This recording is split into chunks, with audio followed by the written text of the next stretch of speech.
Coming up on the HHW show, a lot is going on Raw and SmackDown. The Bloodline is falling. The Judgment Day, is there still friction, or are they at peace? We have all the craziness happening from Kevin Owens, Gunther, Riddle. I mean, there's so much going on, and we got that. Especially, is it right to skip in line and to hell with everybody else? Oh man, I'll tell you what. We got that plus Q&A coming up on the HHW Show podcast.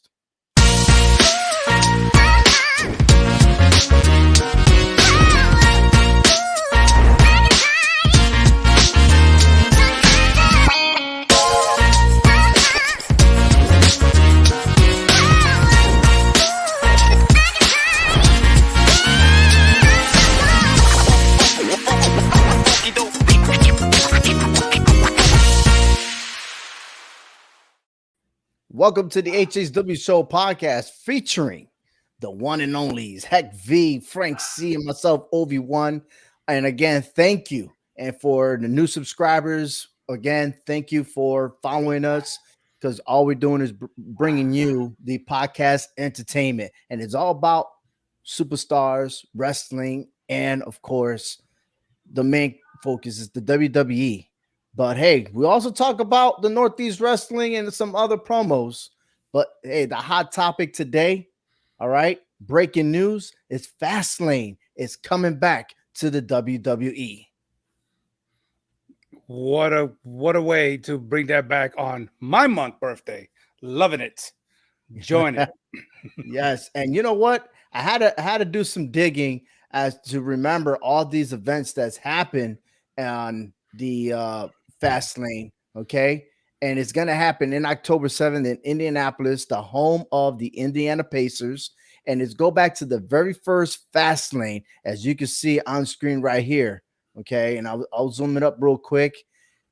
Which started off the number one match, The Authority. They had Big Show, Kane, and Seth Rollins. And they had Jamie Noble and Joey Mercury. You remember them two little rugrats that always protected Seth Rollins? They went ahead and security. Yeah, that's right. Ziggler, Rowan, and Ryback. And that was Ryback was back in WWE. Ryback's not even in wrestling anymore, I don't think. And then you had Goldust defeating Stardust. Man, how time passed by. But that main event was Roman Reigns defeating Daniel Bryan to be the number one contender for the heavyweight championship for WrestleMania 31. Moving on to the next Fast Lane, as you can see the picture of Goldberg. Goldberg defeated Kevin Owens. It was a singles match for the WWE Universal Championship. Also, that was there with Bayley defeating Charlotte Flair for the Raw Women's Championship. Remember Neville? Yes. Yeah, right. Neville over there defeated Jack Gallagher for the Cruiserweight title. And also Cesaro defeated Jinder Mahal. Sasha Banks was in it. Wow. I mean, Rick Swann. This was the dark match or the kickoff show back then when they used to have it. The following year, AJ Styles was the front cover. He defeated Baron Corbin, Dolph Ziggler, John Cena, Kevin Owens, and Sami Zayn. It was a six-pack challenge for the WWE Championship. Following year after that, The Shield, Dean Ambrose, Seth Rollins, and Roman Reigns defeated Baron Corbin, Bobby Lashley, and Drew McIntyre. The list goes on that. I mean, 10 matches over there. The Revival, The Bar, Asuka defeating Mandy Rose. Daniel Bryan was a champion. He defeated Mustafa Ali and Kevin Owens. Then the following year after that, you see Drew McIntyre in the cover, but the main match was Roman Reigns, the champion, defeating Daniel Bryan. And I guess Edge was the special guest enforcer for that match. And as I said before, it's going to take place in Indianapolis at the Gainbridge Fieldhouse. That is the home of the NBA's Indiana Pacers.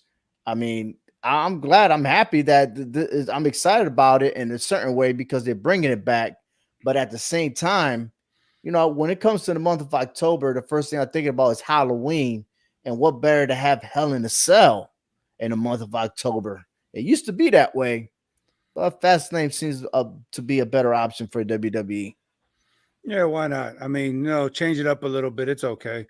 We can deal with that. I like they bringing it back to pay-per-view, so maybe it just fast track this into the new year for the Royal Rumble. Yeah, that's true. And October, I mean, I think Survivor Series is in November. Yeah. So to end that, and I mean, I haven't heard anything about any premium events for December because they stopped to remember it used to be TLC. Mm-hmm. And then that went out the window. But I'm looking forward to the Survivor Series. I mean, of course, we got SummerSlam. Let's not get ahead of ourselves. We got Money in the Bank and SummerSlam, which Money in the Bank seems to be a pretty big deal now. All right. Especially that's going to be in London. It's going to be maximum crowd. I mean, it's going to be like another type of WrestleMania moment or a backlash moment. So I'm excited to see that. And speaking about Money in the Bank, the road to Money in the Bank is happening. This is a part 2 of our show. And as you see here, Charlotte Flair and Bianca Belair had some words of exchange to one another. Okay. And both of them pretty much pointed out their point of view about going after the title. So I'm going to ask you guys, was Charlotte Flair right? Does she have to start all over, or could you just cut in and just demand a title match? Well, she's a Flair. All right. Good that you said it was a Flair. All right. It doesn't make her entitled, though. So I personally think if she leaves on her breaks or whatever you got to do, when you come back, you got to work your way back up. You should not be just given automatically a title shot, no matter who you are. Whether it's Flair, whether it's Bianca, whether it's Becky Lynch, anybody in general should not be given that shot. And in this case, Bianca deserves her rematch. Okay. And Charlotte needs to work her way back up. Bottom line, that's it. But who is there to, like, especially on SmackDown, who is actually there to fight in order to get a number 1 contenders match? Belair. You got to fight Belair at least. Frank has a point, because this is just teaching our society, our young kids, that entitlement is a privilege. It's there. Privilege is there, and that's not fair to society, that people are entitled to whatever they think is deserved while others have to work hard for it, and it's not right. I've experienced that in my previous job, and it's not fair, and that's what we have, to me, as a case here. So to me, if Charlotte says she is the best, then she won't have a problem getting to the back of the line and working her way up back to the front of the line, no matter if the roster is weak or not. Just say, you know what, I did it. I'll move at the back of the line, but I'm going to show you I can get to the front of the line as fast as I can. I'm glad that you mentioned that about everything that you just said. It makes sense, because it's coming up of your point that I'm going to tell you that it's all right for her to be up front. And I'm going to tell you why soon. But I would like to go and discuss about the quotes that were made in their discussion. Bianca Belair stepping aside, was it the right call? That is the question that I have for y'all. But I think you guys pretty much answered it, that she shouldn't have stepped aside just because Charlotte Flair is there. But I tell you this, Bianca Belair pretty much did the right thing, stepping aside. Because why? Why do you think it's important to step aside? Because then if Flair wins, she gets a match against Flair.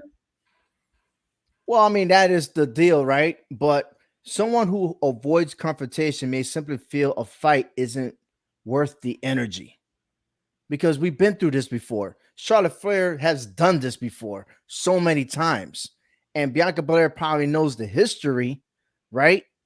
And the fact that, look, she's at it again, and it don't make no sense of wasting my time to argue. And that's why I'm going to step aside and let this be, because at the end of that match, she's going to go in the middle ring and confront the winner. exactly what she said. And furthermore, um, it also results in either walking away or changing the subject before it escalates. So she left. There's no need for drama in the middle of the ring. And then on top of that, Charlotte Flair asked for a championship match to Asuka. It wasn't like she was begging backstage. Asuka said yes. So in her Well, defense, it's like Asuka could have said, hell no, get to the back of the line. And then you have Bianca Belair, and we probably would have a one-on-one. You see what I'm saying? no. I mean, look, Oscar obviously going to do the right thing in the sense of someone's going to go challenge her, and she's going to say yes. Mm-hmm. Because if she doesn't, then she just got punked out. Okay, so it's not up to Oscar to say, hey, yeah, you're the number one contender. I'm gonna go against you. No, no, that's not the way it works. So Oscar did the right thing Mm-hmm. because I guarantee you, if I'm champ, someone comes to me, hey, yes, I'm gonna defend my title. Doesn't matter. So that's the right thing there. Flair still needs to go to the back of the line. Okay. Here's some quotes that Charlotte Flair has said to the EST. I didn't I didn't polite to write them. Oh, I didn't politic the right. I'm sorry. I can't even read my damn handwriting here. Hold on for a second. I didn't politic to rewrite them. So no, I'm not going to apologize. The line starts and finishes with me. Okay. She also went on to say more things, but Charlotte lost to Rhea. There was no rematch given to her. Okay. But of course, she walked away. But in her terms, she didn't run away in that circumstance. She is a champion with or without the title. But is Bianca Belair a champion without the title? Is it that important to hold a title? Let me ask you that. Is it very important to hold a WWE title? No. Depending who you are. You say depending, and Hector, you said no. Hector, why did you say no?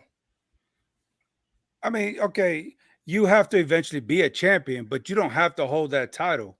I mean, Hulk Hogan was still, whether or not you liked him, was still somewhat the face of wrestling without a title. Everybody knew Hulkamania was.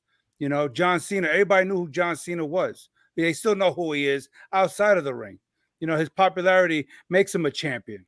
Okay, The Rock did it for a long time. He said he was the people's champion, but he didn't hold the title as long as John Cena did, or even Hulk Hogan. But people still considered him a champion. And I think Charlotte Flair, Bianca Belair is creating that status for herself. But in that case, Charlotte Flair is a hypocrite because she's going after to be what, a 15-time champion? Yeah. And yet she's a champion with or without the title, but she always finds a way to get in a championship match. Yeah, she is. And right. I think she's going after the wrong person. I think she should be going after Rhea Ripley, the person who she lost the belt to. Why she's going after Asuka? Does she think Asuka is an easier target because she has her winning ways against Asuka? I mean, to me, that's just a cop-out. It's just a scare tactic to get away from Rhea Ripley. But Charlotte Flair has not seen this type of Asuka, and I think she's going to get a rude awakening. Okay, well, she hasn't seen this type of Rhea Ripley that we're seeing now. Who? Charlotte. Yeah. She lost to Rhea Ripley. Yeah, but now Rhea has elevated herself to a whole new level. And that's probably why she don't want to go after her anymore. You know what I'm saying? She's trying to find an easy way. And sometimes when you try to find an easy way, you're going to get caught up. Yeah, you're going to get bit by the snake. And to me, in this sense, Belair has a argument, a legitimate argument, because she lost the title to Asuka. So she deserves to go after Asuka, not Charlotte Flair. Right. Bianca also stated that she's going to take things in her own hands after that match because she tried to do the right thing. She always trying to do it the right way. And it seems not like things are not going the way it's supposed to. Okay. Charlotte's going for a 15-time champion. She's actually trying to go and match up with her father, Ric Flair. But here's another question for y'all: is it important to be a certain amount of title reign, or is it more valuable to have the longest title reign? So is it important to be a 15-time champion, or having that one title reign for a long period of time? Which one's more important? I think it's the title ring for me, because I mean the way I see it is, if you're a 14-time champion, you're also a 15-time loser of the championship. What you say? If you are what now? If you're a 14-time champion, you're about a 15-time. Well, you're a 14-time loser also. Right. So when you look Okay. at it, you won it 14 times, but you also lost it. How But it's also how meaning many? more about perseverance of a champion, right? You lose it and you Mhm. fight your way to get it back. In this case, there's not really to fight for, because you're always jumping into the front. And I totally understand that. Here's a lookout of both comparison of Charlotte Flair and Bianca Belair. And I'm gonna make an assumption that these two superstars may see each other at SummerSlam. But if you look at the list, Charlotte Flair, the people that she defeated for a world title: Paige, Becky Lynch, Bria Bella, Sasha Banks. You remember that time that things went back and forth between Sasha Banks and Charlotte Flair. You Mhm. know, Sasha will win it on Monday Night Raw, and Charlotte will win it in the premium live event. She also beat Rhea Ripley, but then she also lost to Rhea Ripley. And furthermore, the list goes on and on and on for Flair and for Bianca Belair for that one title ring. Okay. And she held it for 420 days. She has more than half of what Charlotte Flair has accomplished. And all those names that you see is a total of being a 14-time champion. For Bianca Belair, one time around, that's how many times she's defended the title. And I tell you this, it's not just that one time that she defended it. There are times that she had to do it 2 or 3 times per each one to defend that title. So she is a fighting champion. Okay. Um, Here's another point, and we're moving on to the next subject here. As another fighting champion is falling down here. As you can see right here, the bloodline, Roman Reigns getting kicked. I And loved it. oh my God. I mean, Jay Uso can find a way to sell it. He can, man. I was convinced that he was going to turn on his brother, and then moments later, he's already kicking Roman Reigns in the face. You know, and there's a good takeaway on this. And before we all settle that, I ask you this: I mean, how important for Roman Reigns not having a right hand man It's not that important. He has Solo with him still. for He now? still has for now, but Solo's still with him. He don't need a right So hand man. I mean, he doesn't. Solo's just his muscle, his enforcer. He don't Hmm. need a right hand man. Now, if you have a big entourage of a group, then yes, it is important to have a right hand man, someone that you can go to, to control the situation when you're in the absence of your presence. But Hmm. this is something small, so it's really not really important. So Well, yeah, what have we learned for this whole entire bloodline? Okay, what we learn here from start Twins to stay finish? together. Say again. Twins stay together. Twins, brothers. I mean, they go little Twins. brother. Little brother's going to join Twins. the twins pretty soon. to me, it seems like power just gets to your head. True. It just depends on who you are and how egotistical you can be when you're at the top of the mountain. And that's to me what so Roman Reigns has shown. Don't get me wrong; it's been a great 3 years so far. I've been enjoying it, but it's Right. just in real life, sometimes people, forget who they are when they get to the top. Mhm. And I know this is going to sound funny, but Jennifer Lopez, she grew up in the streets of the Bronx, New York, and she sang a song called Jenny from the Block, Never Forget Who You Are. But to me, she forgot who she was when she hit the fame. You know what I'm saying? Being the rising star, movie star, and everything like that. To me, she forgot who she was. And it's just things like that in life. You can't forget who you are and where you came from. And I think Roman Reigns is letting that egotisticalness get to his head, that narcissism. Great point that you got there. But what about for Jey Uso? What was a lesson learned from him? Hey, I think he just made a mistake from the beginning. He couldn't get away. He couldn't get away from his own self. To me, he was torn, and I guess he just didn't know. I don't know. It's to me, it's just kind of hard. He just couldn't get away from himself. To me. Okay. There's a good and a bad from being a right-hand man of a person. Okay. And whether it's on the job or whatever it is that you do, right?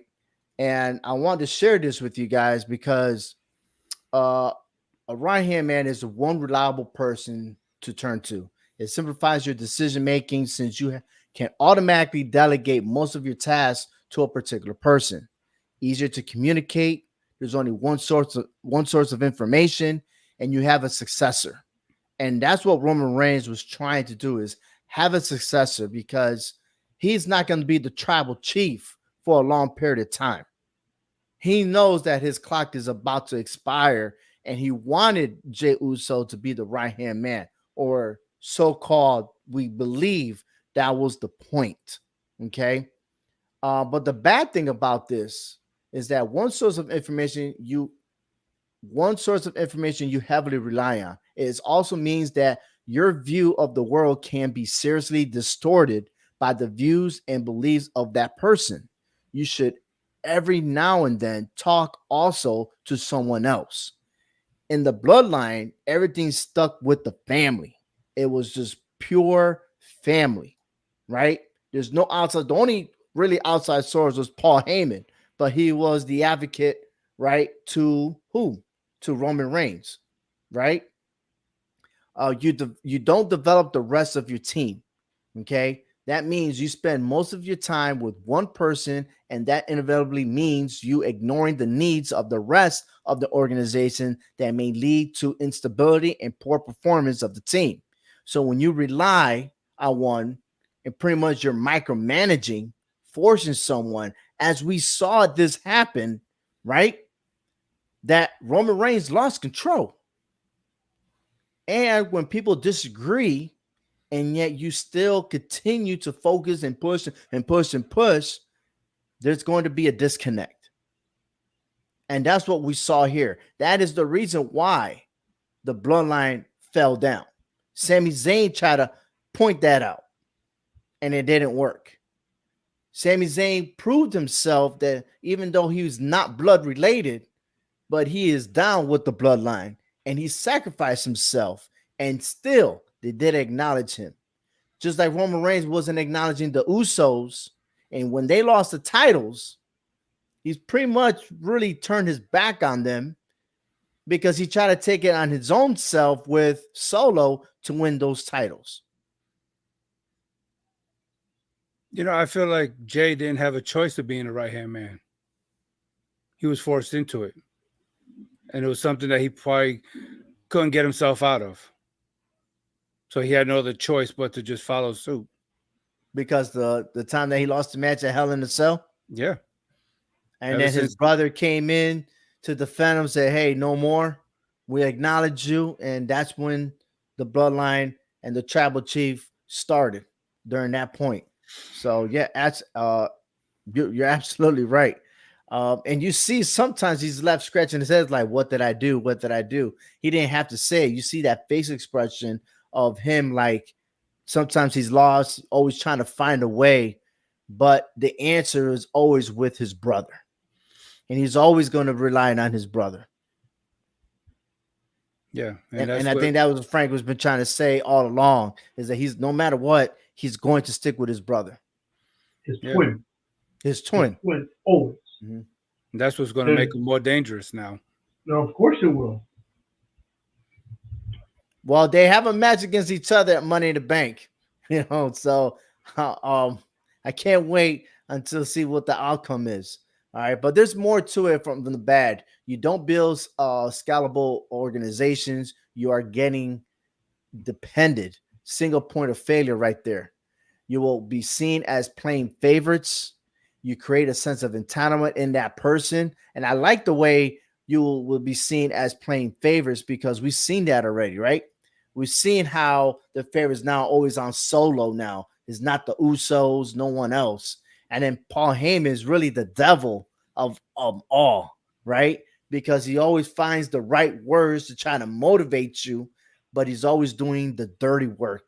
So everything pan out as though Roman Reigns is a saint, You know, right? and I think if you do it the right way, then having a right hand man will work out the right way. I mean, you look at Mm. the NWO. Okay, Scott Hall and Kevin Nash, nothing really separated them two. Okay. Yes, they brought in Hogan to lead the NWO, but when the NWO split and became NWO Black and White and the Wolfpack, Hall and Nash always stood together. Mm-hmm. You know, it's like, okay, Hogan, you want to go up against us? Remember, we started this pretty much. We're going to stick together. So things are done right, it works out. We see organizations all over the world that when you have a right hand man, it works out the right way when you have everything organized. You know, nobody's forced into it. You know, you work at it, you know, you prove yourself to become that, and it works out. But in this case, to me, it was done the wrong way, and now it's all biting Roman in the face. Speaking about doing it the wrong way, do you think the Judgment Day is doing things the wrong way? As you see how it started, Edge created the Judgment Day. He had Rhea Ripley and Damian Priest, and then all of a sudden they elected to have Finn Balor, and look what it's shaped up to be. They ousted Edge. They got Dum Dum with them. I'm gonna call him Dum Dum. It matches, right? They're celebrating, but there's not really a leader in the pack here. Okay. And then you almost found some differences between Finn Balor and Damian Priest. Now, on Monday Night Raw last week, Damian Priest was caught saying to Finn Balor that, dude, you pretty much, and I'm just paraphrasing, you got problems. And the problem is that you're letting Seth Rollins get in your skin. You need to handle it and solve that issue. Now that's a good friend to let him know because the problem was never Damian Priest. We all thought that they were both going to clash. And they still could be a possibility that both of these two will clash. Okay. Oh yeah. Because you see how Finn Balor asks, if I was to win the world title and you win the briefcase, are you going to cash it on me? I mean, first of all, when you ask someone like that, you pretty much are straight up. Now, Damian Priest was a little disappointed, like, why would you ever think that way? Right. And if they are bond, if they're true to each other, I don't see that happening. If Priest was to win the briefcase, I don't. Um, but that goes back to the bloodline. Roman Reigns is now vulnerable. What if on Money in the Bank, that main event of Roman Reigns and the Usos find a way to put his ass down? Can the winner of the men's Money in the Bank briefcase cash in that same night? Almost definitely can. You know, he can cash it whenever he wants. Who knows what will happen? Maybe Roman Reigns takes a break and the bloodline dies right there that night. Who knows? I mean, looking at this picture between Damian Priest and Finn Balor, this is the conversation that they had in that moment to where they were questioning each other. And, I feel like the cards are in their favor. You go back to a couple of weeks ago when they claimed that there is no more bloodline, and now they are the biggest faction. Okay. There's a hint there for some reason. Can you imagine Judgment Day with all the titles minus Dominic Mysterio, Dum because Dum. he's not even in the picture, having two world championships right there, and unfortunately, one of them will have to leave and go to SmackDown. Well, if that happens, then Judgment Day don't exist. I mean, if you're going to have Judgment Day succeed and continue on their dominance on Raw, you can't have one disappear on the SmackDown because it's going to defeat the purpose of Judgment Day unless you get rid of Priest and then bring in a new member to continue on with Judgment Day. Whoa, you just took those words out of my mouth. You really did. I could see that happening. I can. But then I again, don't see that happening. no. No, I think Damian Priest justified that he can handle it by himself. I mean, how many times he always says, I want to do it by myself. I want to do it. I want a clean match. Yeah, and I agree. But now that Logan Paul's in this equation, now it changes things. Oh, it starts questioning everything that we thought could happen last week when we talked about the 6 participants. Because the last time I checked, the women still have 6. The men now have 7 because they are catering to someone who just don't deserve it. That's my opinion. And now that just starts questioning everything, because at first I thought that Damian would be the front runner, maybe LA Knight. But now you got somebody in here who's going to try to change the whole game, and I don't like it. I don't. I like how you said about LA Knight because he really punked down on Logan Paul, saying that he's been winning the 14-year-olds on the YouTube. Yes. And that's not pretty, especially when WWE had a deal with something similar to that with who's the NXT superstar that got released a while back, the Velveteen Dream. Okay. Because there was a lot of sexual scandals on social media of him sending some not so good stuff. All right. But hey, let's finish off on this Judgment Day stuff real quick before we move on to that. Leaders build the values and behaviors of a team. Without a leader, there isn't a standard to follow, and the team integrity eventually erodes. Since integrity is such a critical element of leadership, it makes sense that the values and ring integrity would erode with a leader's presence. And that's to show you that if there is a leader, I guess the finger has to be pointed to Rhea Ripley, because she was able to find a way to calm things down, not in a sense of micromanaging, but just always talking, always communicating. And it seems like everyone responds to her when she's talking. Well, we've been saying it since last week that whoever, if there is a leader, it's gonna be her because of that. Because she's the one that starts talking. She's been the voice of reasoning for the Judgment Day. So normally, when you have that person in a group, that's gonna be your leader. Mm-hmm. And she's shown that leadership style by getting in that ring and dominating her opponents without losing her cool, like Finn Balor has, So yeah, she's the glue that's holding this all together. So I think she calls the shots on who stays and who goes. So I think she's going to make that call whether Finn Balor goes or Damian Priest goes. Mm-hmm. Man, it's going to be interesting to see how this will pan out. I don't think it's going to happen anytime soon, but there is plenty of wrestling and everything else that's going to happen. But hey, we're getting ready for the road to Money in the Bank. Now, here's going to be a little short. Well, no, we're just going to skip it and go through with everything because we're going to go by match card, and we'll see how everything plays out. Because we're talking about the people that are in it so far and with that conversation. And let's put it up real quick as I had to adjust my slides real quick. And I guess it didn't turn out to be the way I want it to be. I'm messing up here on my graphics. Here we go. Bam. Here's the updated one real quick. We have 7 people involved in the Money in the Bank. And this remind me of last year when Austin Theory was the 7th man and ended up winning the Money in the Bank briefcase. Now, everyone's going to assume that Logan Paul is the front runner of all this. Okay. But here's the catch. He didn't succeed to Roman Reigns and he didn't succeed with Seth Rollins. Now, I know this guy's damaged Seth Rollins. He got a beat down by Finn Balor. I think that beat down is going to continue.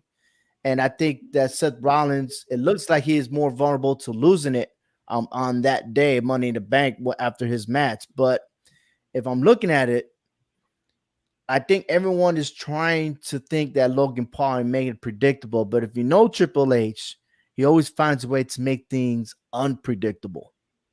Okay. I'm still thinking that Damian Priest is a front runner to win the case. Okay.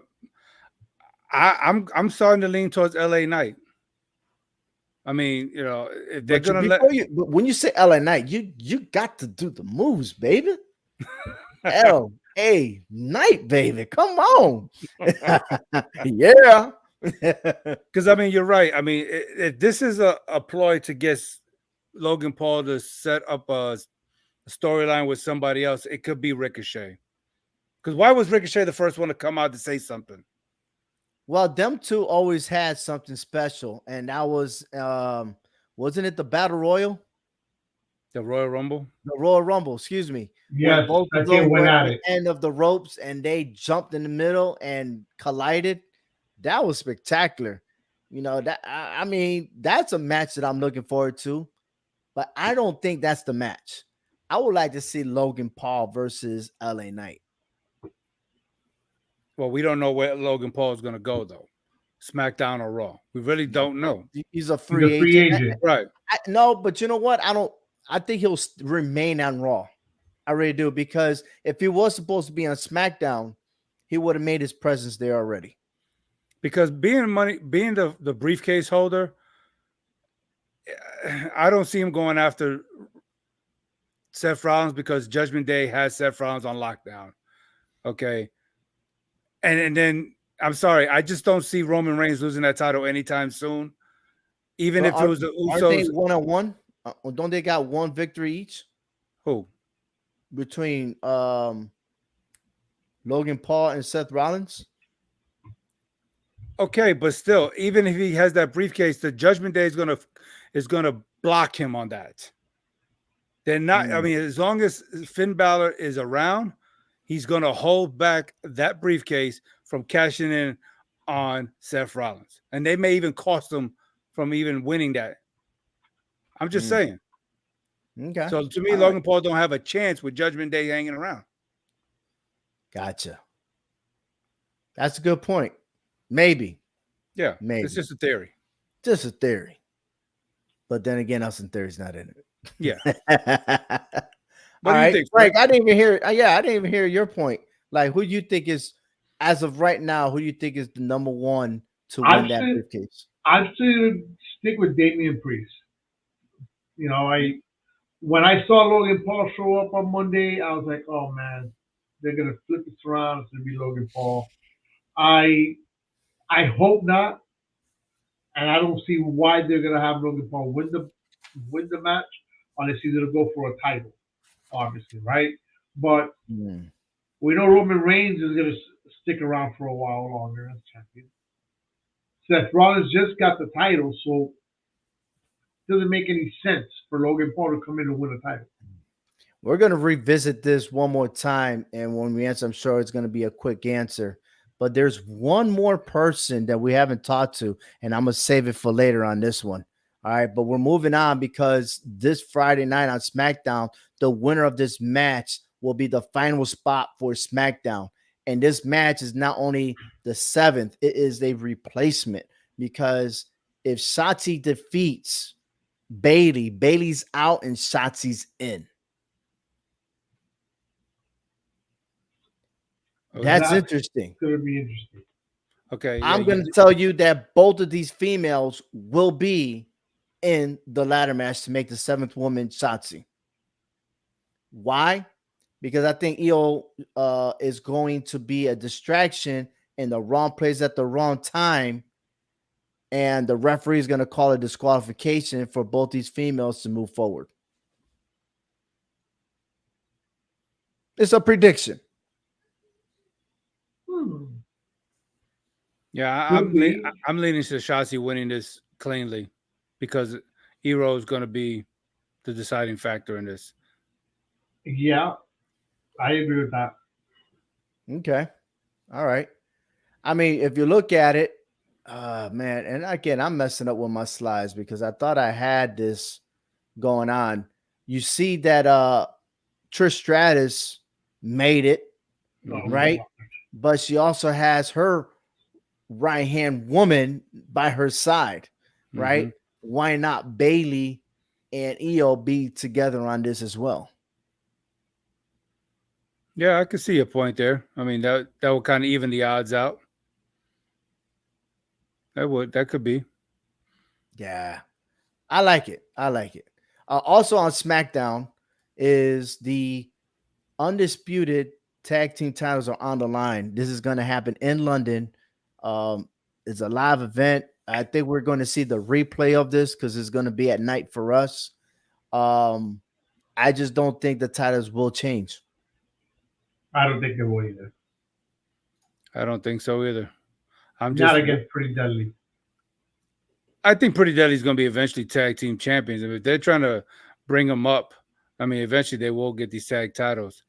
But are we going to get rid of the blue and red now? Everybody else did.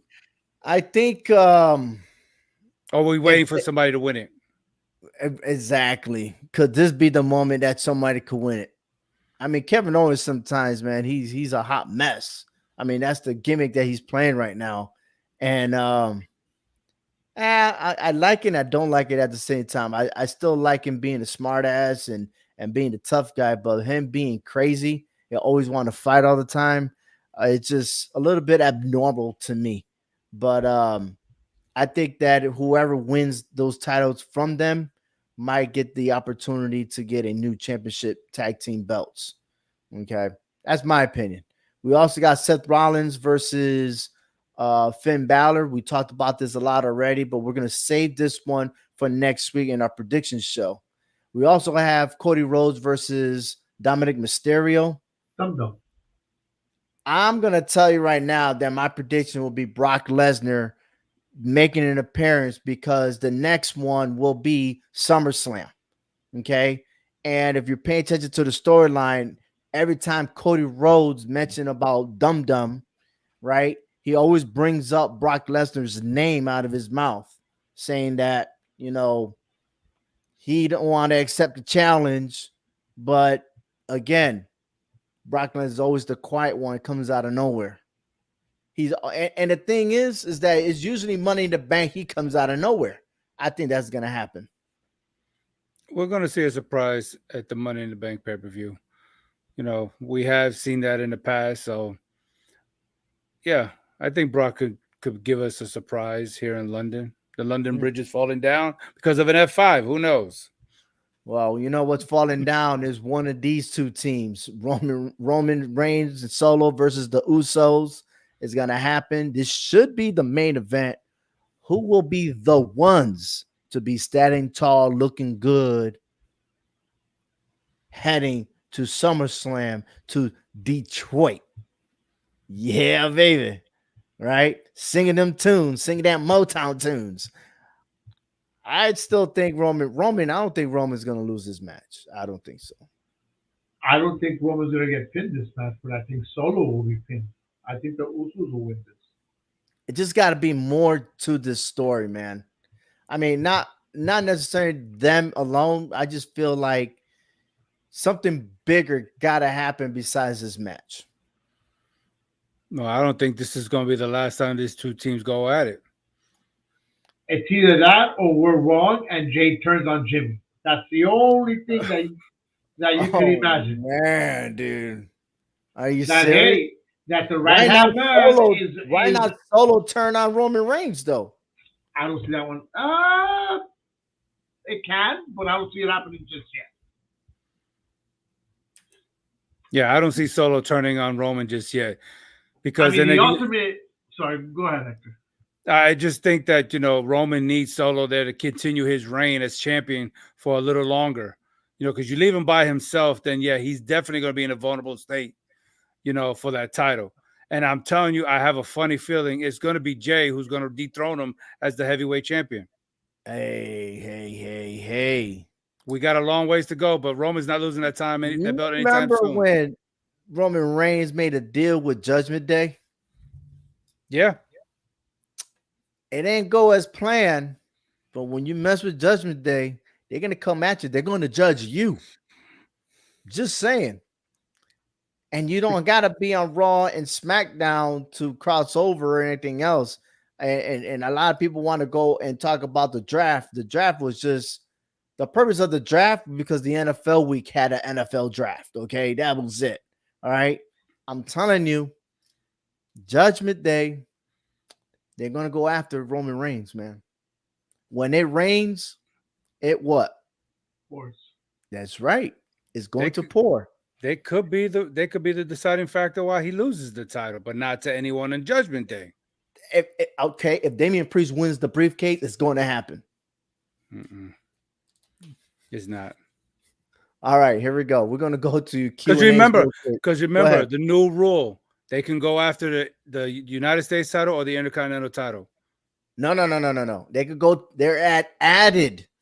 They can still go for the world titles. Yeah, they can add any of those titles. I understand what you're saying.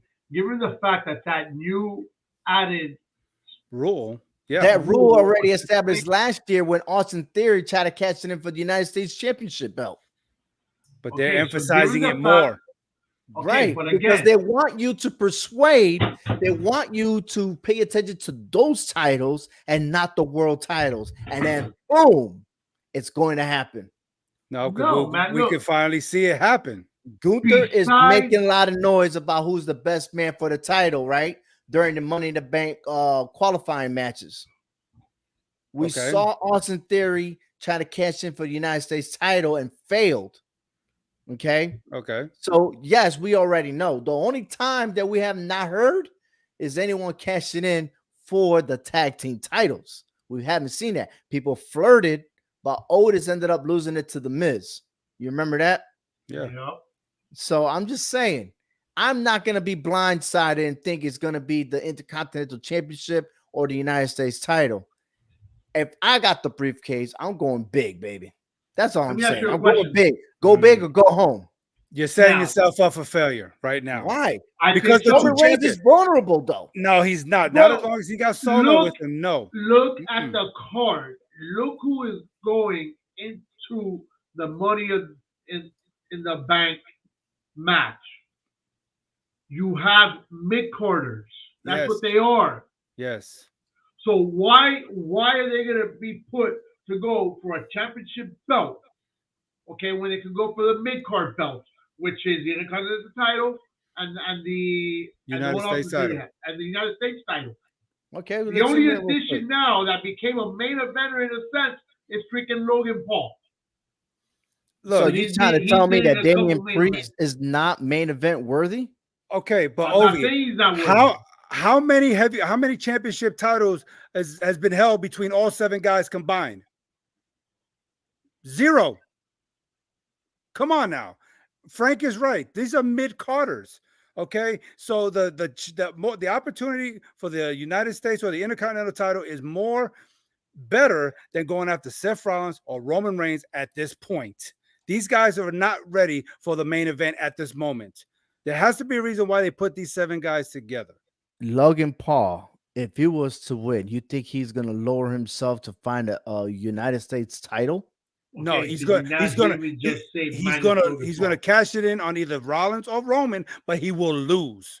And Damian Priest is not going. I'm telling you, Damian Priest is not going for small change either.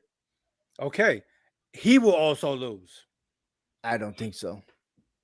Everybody else will, but I don't think Damian Priest is going to. Damian Priest will succeed.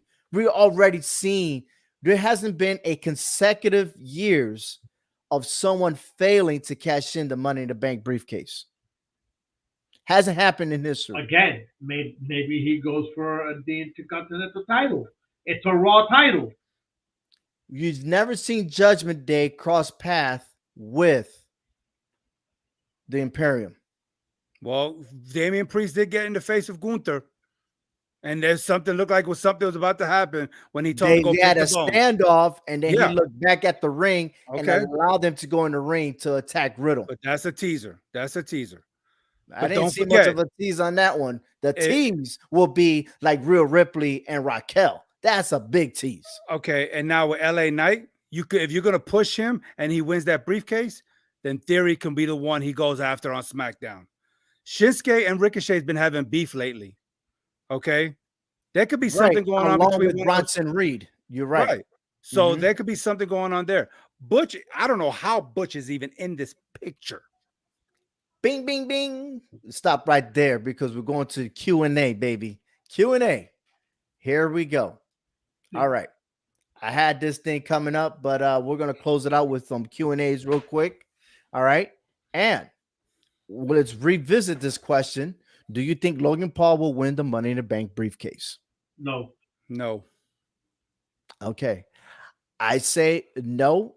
I feel as though it won't be back-to-back years that we're going to see a seventh man and the last minute get involved and then win and climb the ladder.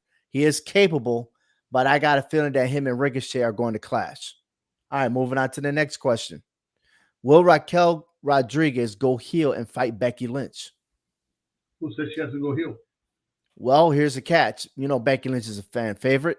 She's going after Trish Stratus. But what had happened on Raw is that Becky Lynch interfered with the match, got made Raquel disqualify, allowing Trish Stratus to clinch her way into the Money in the Bank match. No. I don't think so. I think Judgment Day just landed with Hector's house real quick. Yeah, I think so too. Yeah, I see that too. Oh man, you are now being judged. I'm telling you. Yeah. Will the winners of the Money in the Bank cash in the same night? I don't think so. No. It all depends how everything's lined up on the cards, right? If they start off with the woman's Money in the Bank briefcase, yes, I believe that the winner will cash in the same night. The thing is, it's been a while. It's been a long time since we've seen the men's do it. So one of them is going to have to drag it out. Well, but we'll see. I mean, I don't know. That's a tough one. All right, here we go. No. Ciampa is back. Do you think he can take down Gunther? No. No. I would like to use a quote that he used behind the stage on social media. You know, like at times, if you pay attention to Twitter, they have those videos of their interviews.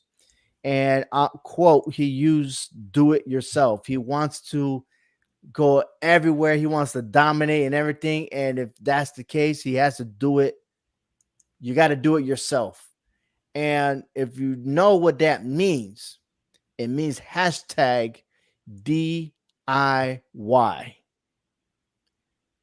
Could he be flirting and wanting not only, okay, we could steer away from Gunther because his mind is with the battle with Riddle, but maybe him and Johnny Gargano, who the former NXT tag team champions, will reunite and run the table in the tag team division. Oh, maybe. I could see That's that a happening. possibility. Okay. All right. Possibility. All right. Next question. SummerSlam is after Money in the Bank. Any possible matches you feel will happen? I think off the bat we're gonna probably have Roman Reigns against Jey Uso, maybe, Okay. or Solo. You know, so someone in the bloodlines end up finding Roman for sure. I just think Brock and Cody's going after part 3. Cody and Brock Lesnar. Brock. Yeah. Yeah, I got a feeling that, especially in Detroit. I think it's closer to Brock Lesnar's home. I don't know if he still lives in Minnesota or if he lives in the border in Canada. but I mean, Michigan's right up there, right in the Mm-hmm. Yep. near Lake Erie. Yep, I got you. Mhm. So I wrote down this. This could be a strong possibility. I don't know. I feel as though if the scenario hits right in the ladder match, I could potentially see Logan Paul versus Ricochet.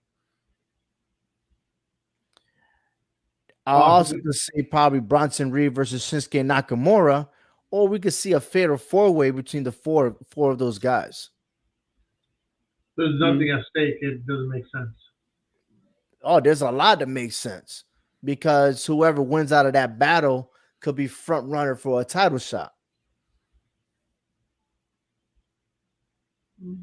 Maybe, It, Possibly. it maybe. could be. Um, we already know Becky Lynch and Trish Stratus are going to go after each other, so I'm canceling them out as either one of them winning the Money in the Bank briefcase. All right.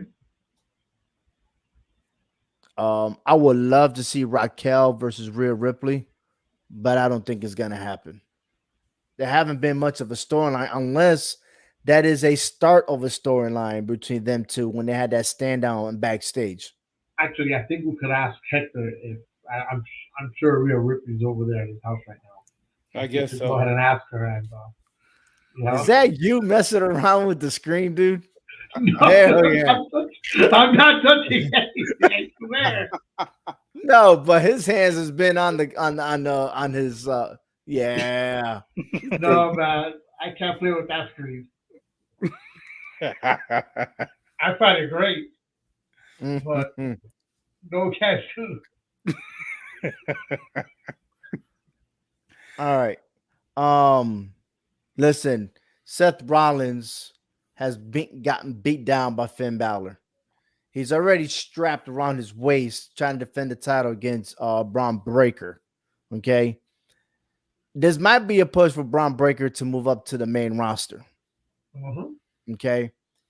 I got a feeling that you mentioned this earlier that if Finn Balor is so dying to want to keep that belt for the beatdown he gave Seth Rollins, he don't want no one touching him but himself.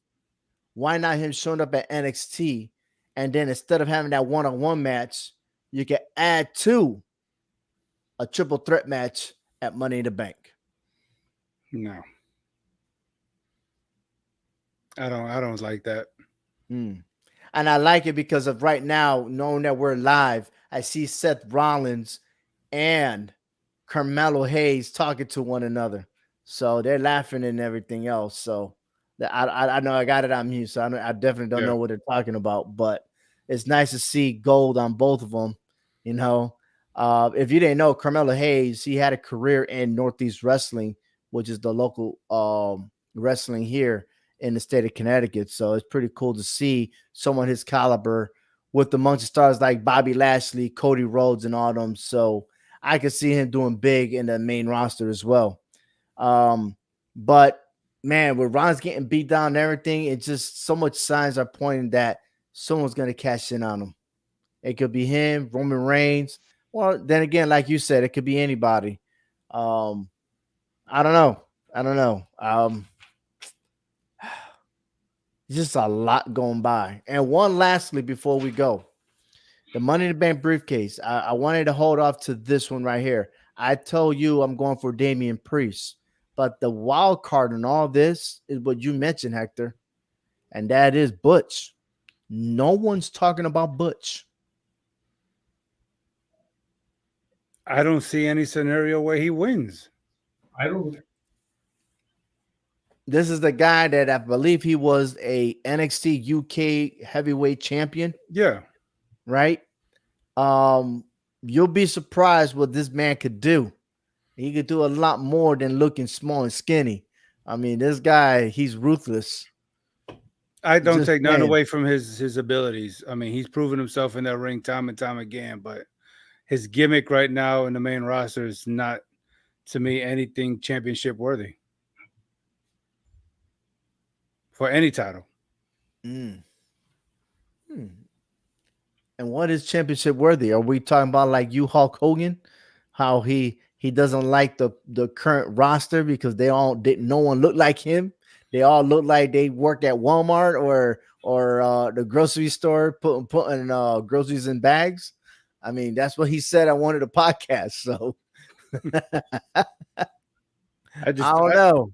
It's just I don't know where they're going with the Brawling Brutes, and to put him in this, I don't know. It sounds like a setup for failure for him. Or we could see some unique maneuvers and stuff like that because, again, he is able to fly high as well, just like Ricochet and Logan Paul. So I expect that someone's flying and someone's landing hard on the ladder. I'm waiting to see who could be that person to land hard on the ladder from the air. Ricochet's gonna fly. Ricochet's gonna fly. And out of all those that are there, Ricochet is the high flyer. Okay. He's gonna fly. That guy's gonna do something crazy.